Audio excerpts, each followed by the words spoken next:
আমার সহযোদ্ধা ভাইদের গায়ে গুলি লাগবে কেন? দেশ নিরাপত্তাহীনতায় ভুগবে কেন? আগামীকালকে আমরা দলবদ্ধভাবে বাংলাদেশে একটা সুন্দর ড্রোন শো উদযাপন করবো। আর কোন মা যেন তার সন্তান না হারায়। আমরা কালকে স্কাইডাইভিংয়ে যাব। আর সহ্য করবো না, কালকে আতিফ আসলামের কনসার্ট হবে।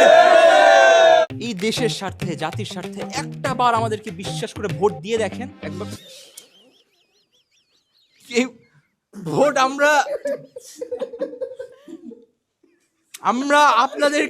আপনার মতো মানুষরাই কিন্তু 52 চেতনার বিরোধী। এই যে মেয়েটা, এটা 71 বিরোধী। ওরা জুলাইয়ের চেতনা বিরোধী, উনি অগস্টের চেতনা বিরোধী। এই যে আপনি কোথায় যাচ্ছেন? আপনি তো 24-এর চেতনা বিরোধী। উনি আমাদের দলের নেতা নন, উনি অধিনায়ক, উনি ইউটিউবের জনক, উনি এই দেশের সবচাইতে সুচরিত্রবান পুরুষ।